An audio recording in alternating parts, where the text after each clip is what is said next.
अस्सलाम वालेकुम everyone, welcome back to back ventures academy. तो आज से हम यहाँ पे स्टार्ट कर रहे हैं हमारा नेफ्रेटिक सिंड्रोम। लास्ट वीडियोस में हमने हमारा नेफ्रोटिक सिंड्रोम सारा कर लिया हुआ है। अब नेफ्रोटिक सिंड्रोम और उसके बाद हमारा नेफ्रेटिक सिंड्रोम, दोनों में अगर आपने डिफ्रेंशिएट करना है तो सिंपल सही है कि नेफ्रोटिक से याद कर लें, यहाँ पे क्या हो जाएगा, प्रोटीन यूरिया। वो जो है ना आपको ये बताएगा कि आपका जो पेशेंट उसके अंदर क्या हो रहा है, प्रोटीन यूरिया हो रहा है। अगर आपका जो पेशेंट उसके अंदर आप उसका 24 आवर यूरिन लेते हैं और वो आपका आ जाता है मोर देन 3.5 ग्राम प्रोटीन उसके अंदर मतलब प्रोटीन यूरिया हो रहा है पेशेंट के अंदर, वो हो रहा है आपका मोर देन 3.5 ग्राम पर डे, तो आपका जो पेशेंट है उसके अंदर क्या हो जाएगा, आपका नेफ्रोटिक सिंड्रोम। लेकिन इसके बाद अगर आपका जो पेशेंट है उसके अंदर अब जब हमारा यहाँ पे स्टार्ट करें हमारा नेफ्रेटिक सिंड्रोम, तो नेफ्रेटिक सिंड्रोम में भी आपका जो है प्रोटीन्स तो लॉस होंगी, लेकिन वो क्या हो जाएंगी, आपकी लेस देन 3.5 ग्राम लॉस हो रही होंगी। नॉर्मली जो है हमारा इसके अंदर क्या हो रहा था, हमारी लेस देन तकरीबन 2 पॉइंट ग्राम जो है ना, ये भी आपकी मतलब लेस देन 2 पॉइंट ग्राम जो है आपकी यहाँ पे लॉस हो रही होती है प्रोटीन। बाकी इसके अंदर एक चीज़ इंपॉर्टेंट ये है कि आपके जो नेफ्रोटिक सिंड्रोम है, नेफ्रोटिक सिंड्रोम में हमारे डैमेज हो रहे हैं हमारे पोडोसाइट्स। पोडोसाइट्स के ऊपर होता है हमारा नेगेटिव चार्ज आपका लॉस हो जाता है। लॉस होने की वजह से हमारी जो नेगेटिव चार्ज आपकी प्रोटीन्स होती हैं, जो कि हमारी होती हैं एल्बुमिन, अभी आपकी वहाँ से लॉस होना शुरू हो जाती हैं और आपका जो पेशेंट है उसके अंदर हो जाता है प्रोटीन यूरिया। लेकिन अब जो नेफ्रेटिक सिंड्रोम है, नेफ्रेटिक सिंड्रोम में आपने ये चीज़ याद रखनी है कि आपका जो पेशेंट है उसके अंदर जो डैमेज होंगे वो होगी हमारी एंडोथेलियल सेल्स। अब ये आपके एंडोथेलियल सेल्स डैमेज होंगे, एंडोथेलियल सेल्स के डैमेज होने की वजह से आपके वहाँ पे जो रेड ब्लड सेल्स हैं वो आपके लॉस होना शुरू हो जाएंगे। आपके लॉस होंगे तो आपका ये मतलब इवेंचुअली आपके यूरिन के अंदर आना शुरू हो जाएंगे, आपको हिमाचूरिया डेवलप हो जाएगा पेशेंट के अंदर, और हम कहेंगे हमारा जो पेशेंट है उसके अंदर क्या हो गया, नेफ्रेटिक सिंड्रोम डेवलप हो गया। अब याद आपने क्या रखना है, नेफ्रोटिक सिंड्रोम में आपके पोडोसाइट्स डैमेज हो जाएंगे, नेफ्रेटिक सिंड्रोम में आपके एंडोथेलियल सेल्स डैमेज हो जाएंगे, और उसके बाद नेफ्रेटिक सिंड्रोम में आपने याद रखना है कि आपका जो पेशेंट है उसके अंदर क्या हो रहा है, हमारा ये जो मतलब हमारा हॉल मार्क है ना इसके अंदर नेफ्रेटिक सिंड्रोम के अंदर, वो है हमारा हिमाचूरिया। आपका जो पेशेंट उसके अंदर जो उसका जो यूरिन है उसके अंदर आपको वो ब्लड के सेल्स आपके आरबीसी कास्ट वगैरह आपको नज़र आ सकती है, या फिर उसके अलावा आपका जो यूरिन है वो आपका स्मोकी जो है वो आपको वहाँ पे नज़र आ सकता है। और उसके बाद आपका जो पेशेंट है उसके अंदर अब जो प्रोटीन्स लॉस हो रही हैं वो आपकी हो जाएंगी मोर देन लेस देन 3.5 ग्राम, या मतलब आपकी अगर नॉर्मल रेंजेस की बात की जाए इससे भी कम आपकी लॉस हो रही होगी, आपकी लेस देन 2 ग्राम जो है पर डे आपकी वो लॉस हो रही होगी।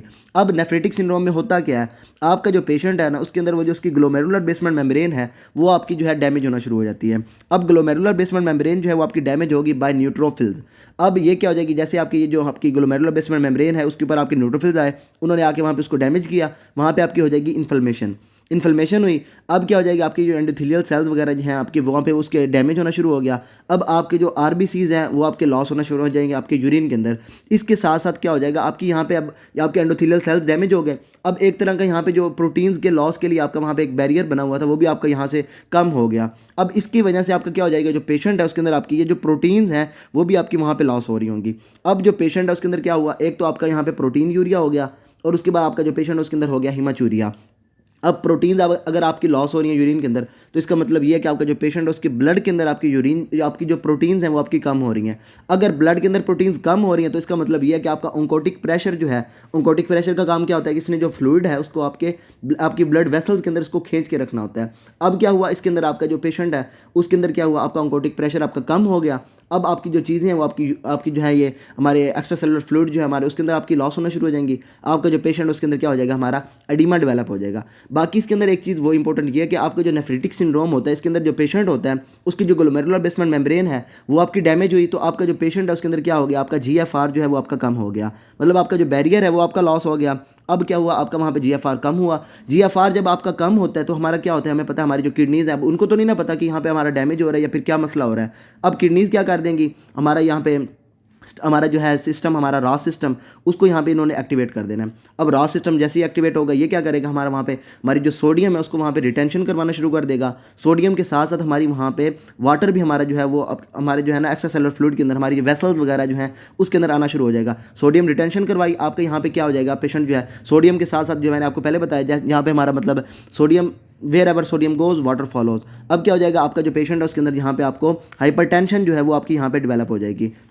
अब इसमें क्या हो गया, आपका वहाँ पे फ्लूइड वगैरह आपका ज़्यादा हो गया और पेशेंट आपका चला गया हाइपरटेंशन की तरफ। इसके बाद एक चीज़ इंपॉर्टेंट वो ये कि आपका जो पेशेंट है उसके अंदर आपकी जो ब्लड है वो आपका लॉस हो रहा है। पेशेंट जो है इसके अंदर आपको माइल्ड एडीमा नज़र आ जाएगा।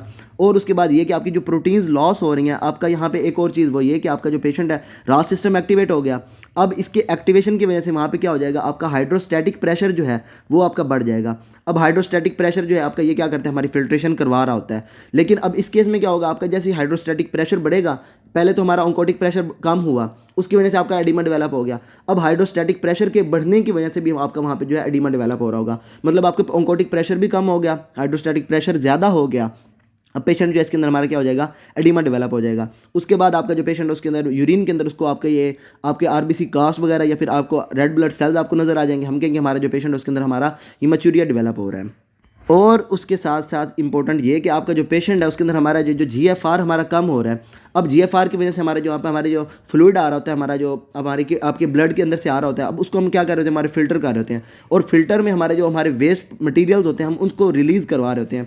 जीएफआर कम हो गया, अब वो जो हमारे वेस्ट प्रोडक्ट्स हमारे बन रहे हैं हम उनको वहाँ से रिलीज़ नहीं करवाएंगे, तो इवेंचुअली वो हमारे ब्लड के अंदर हमारे आना शुरू हो जाएंगे। और हम कहेंगे हमारा जो पेशेंट है उसके अंदर क्या हो गया, एजोटीमिया डेवलप हो गया या फिर यूरीमिया आपका डेवलप हो गया। अब ये जब आपका पेशेंट के अंदर डेवलप हो जाए तो आपका जो पेशेंट है उसके अंदर आपको वो फटीगनेस वगैरह वो इस तरह की आपको साइन एंड सिम्टम्स बता रहा होता है। और उसके बाद आपका जो पेशेंट है उसके अंदर जीएफआर कम हो गया। अब जीएफआर के कम होने की वजह से वहाँ पे आपका जो यूरिन है वो आपका कम हो जाएगा और पेशेंट के अंदर क्या हो जाएगा, ओलिग्यूरिया आपका वो डेवलप हो जाएगा। और उसके बाद आपका जो पेशेंट है उसके अंदर अब वहाँ पे आपका हाइपरटेंशन डेवलप हो जाएगा और आपका जो पेशेंट है उसके अंदर एडिमा डेवलप हो जाएगा और साथ साथ आपकी जो ये एजोटीमिया डेवलप हो जाएगा। अब अगर आपने यहाँ पे नेफ्रोटिक सिंड्रोम को याद रखना है, उसका नमूनिक क्या है, आप यहाँ पे याद रख रहे हैं हमारा फेरो को। अब फेरो से क्या हो रहा है आपका, सबसे पहले हमारा पी से आपने याद रखना है, हमारी प्रोटीन्स लॉस हो रही हैं। अब प्रोटीन्स इसके केस में क्या हो जाएगी, आपकी लेस देन 3.5 ग्राम लॉस हो रही होंगी और मतलब नॉर्मली आपकी जो है लेस देन 2 ग्राम आपकी लॉस हो रही होंगी। एच से आपने याद रखना है हमारा हिमाचूरिया पेशेंट जो है उसके अंदर आपको वो डेवलप हो रहा है। ए से क्या हो जाएगा आपका यहाँ पे एजोटीमिया डेवलप हो जाएगा पेशेंट के अंदर। आर से आपका जो यूरिन है उसके अंदर आपको आरबीसी कास्ट वगैरह आपको वो नजर आ जाएंगे। उसके बाद ओ से आपने याद रखना है इसके अंदर आपका जो पेशेंट है उसके अंदर ओलिग्यूरिया डेवलप हो रहा है। और एच से आपने याद रखना है जो पेशेंट है उसके अंदर क्या हो रहा है, हमारा आपका हाइपरटेंशन वो आपकी डेवलप हो रही है। मतलब ये सारे का सारा आपको जो है सिनेरियो आपके जो नेफ्रेटिक सिंड्रोम जो है उसके अंदर आपको वहाँ पे नजर आ रहा होगा। अब नेफ्रेटिक सिंड्रोम में होगा क्या, सबसे पहले आप ये देख लें हमारा क्या हुआ, ग्लोमेरुलर इन्फ्लेमेशन हुई, आपके न्यूट्रोफिल्स वगैरह आए वहाँ पे। अब वहाँ पे आपके डेपोजिट हो जाएंगे, आपके ग्लोमेरुलर बेसमेंट मेम्ब्रेन को वहाँ पे आपके ये डैमेज करेंगे और उसकी वजह से अब क्या हो जाएगा, वहाँ पे आपके आरबीसीज लॉस हो जाएंगे। अब इसमें आपके एंडोथेलियल सेल डैमेज हो जाएंगे, आरबीसीज लॉस हो जाएंगे, यूरिन के अंदर चले जाएंगे, आपका जो पेशेंट है उसके अंदर क्या हो जाएगा, आपका हिमाचूरिया डेवलप हो जाएगा। क्लिनिकल सिनेरियो में आपकी यही वाली आपको यहाँ पे नजर आ जाएगा, सबसे पहले हिमाचूरिया डेवलप आ जाएगा। उसके बाद यहाँ पे आपका जो है आरबीसीज आपको नजर आ जाएंगे यूरिन के अंदर और उसके बाद आपका जीएफआर कम हो रहा है तो पेशेंट के अंदर आपको ओलिग्यूरिया एजोटीमिया डेवलप हो जाएगा, रास सिस्टम आपका एक्टिवेट हो जाएगा, पेशेंट के अंदर हाइपरटेंशन डेवलप हो जाएगी, प्रोटीन यूरिया आपको वहाँ पे नजर आ जाएगा। और प्रोटीन यूरिया इस केस में आपको यहाँ पे बता रहे हैं कि आपका जो प्रोटीन यूरिया आपके जो प्रोटीन्स लॉस हो रही होती हैं वो आपकी होती हैं लेस देन 3.5 ग्राम, मतलब आपकी सब नेफ्रोटिक सिंड्रोम जो है ना, सब नेफ्रोटिक रेंज के अंदर आपके वहाँ पे आ रही होती हैं। लेकिन अगर स्वेयर आपकी इन्फ्लेमेशन हुई है, वहाँ पे आपके स्वेयर डैमेज हो गया है, तो उस केस में आपकी ज़्यादा प्रोटीन्स लॉस हो जाएंगे और इवेंचुअली आपको जो है नेफ्रोटिक रेंज का आपको जो है वहाँ पे प्रोटीन यूरिया आपको वो नज़र आ रहा होगा। साइन एंड सिम्टम्स को याद रखने के लिए आपने यहाँ पे ये फेरो को याद रख लेना है। बाकी जो पेशेंट है अब उसके अंदर हमने अगर उसको चेक करना है क्लिनिकल, हमने ये तो देख लिया उसके अंदर क्या क्या आपका डेवलप हो रहा है। और उसके बाद अगर जो पेशेंट है उसके अंदर हमने उसकी जो क्लिनिकल प्रेजेंटेशन है वो अगर हमने देखनी है तो सिंपल से आपके ये बार अपने फेरो याद रख लें, वही आपको नजर आ जाएगा, सारे के सारे ये वाली चीज़ें आपको वहाँ पर नजर आ रही होंगी। बाकी एक चीज़ इंपॉर्टेंट वो ये कि इसके अंदर हमारी प्रोटीन्स तो लॉस हो रही हैं लेकिन इसके अंदर आपको यहाँ पे हाइपरलिपिडीमिया जो है वो आपको यहाँ पे नज़र नहीं आएगा। अब हाइपरलिपिडीमिया क्यों नहीं आया, क्योंकि आपकी प्रोटीन्स जो है इसके अंदर आपकी इतनी ज़्यादा लॉस ही नहीं हुई। अब प्रोटीन्स अगर आपकी ज़्यादा लॉस होती तो उसकी वजह से क्या हो जाना था, हमारे जो आपका लीवर है उसने ज़्यादा काम करना था और उसकी वजह से उसने प्रोटीन्स लिपिड्स वगैरह को ज़्यादा बना रहे होना था। लेकिन इसके अंदर इतनी लिपिड हमारा जो है ना लीवर, उसको इतनी ज़्यादा कंपनसेशन करने की ज़रूरत ही नहीं पड़ती। तो आपका जो पेशेंट है नेफ्रेटिक सिंड्रोम के अंदर आपको वहाँ पे हाइपरलिपिडीमिया आपको नज़र नहीं आएगा।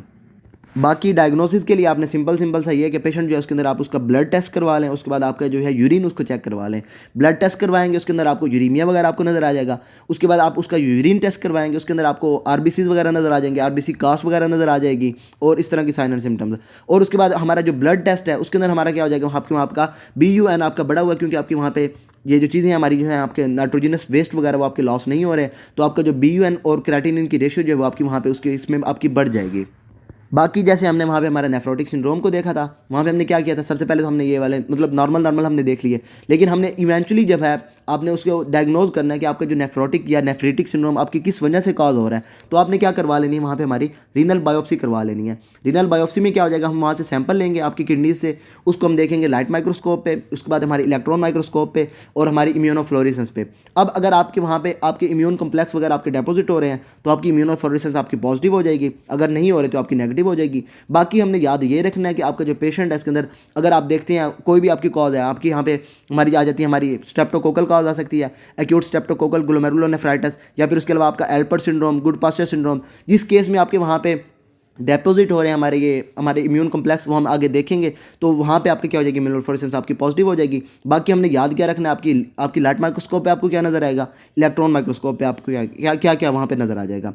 बाकी सिंपल से ये हो गया, आपकी इन्वेस्टिगेशन होगी। बाकी आपने ट्रीटमेंट के लिए क्या करना है, पेशेंट जो है उसके अंदर हमारी क्या हो रही है, वहाँ पर आपकी प्रोटीन्स लॉस हो रही हैं, और जो पेशेंट है उसके अंदर हमारा क्या हो रहा है, वहाँ पे आपका ये एडिमा डेवलप हो रहा है। एडिमा को ठीक करने के लिए आपने क्या कर देना है, पेशेंट को वहाँ पे आप दे दें उसके ये क्या कहते हैं हमारे एस इनहिबिटर्स, प्रोटीन्स जो है आपके उसको लॉस को करने के लिए आपने क्या कर देना, पेशेंट को एस इनहिबिटर्स दे देनी है, आपका प्रोटीन यूरिया आपका ठीक हो जाएगा। और उसके बाद आपका एडिमा डेवलप हो रहा है, तो एडिमा डेवलप हो रहा है तो आपने क्या कर देना, पेशेंट को एडिमा को ठीक करने के लिए आपने वहाँ पे उसको ये हमारे जो है ये डायूरेटिक्स वो आपने दे देने, हमारे फ्रूसमाइड्स वगैरह वो आपने दे देने पेशेंट को।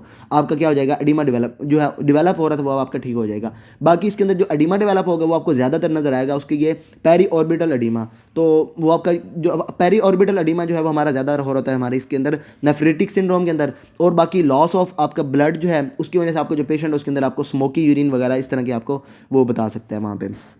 बाकी हाइपरटेंशन को आपने ठीक करना है, वही आप ये हमारा जो एस इनहिबिटर्स हैं इसकी वजह से आपको वहाँ पे हाइपरटेंशन भी ठीक हो जाएगी।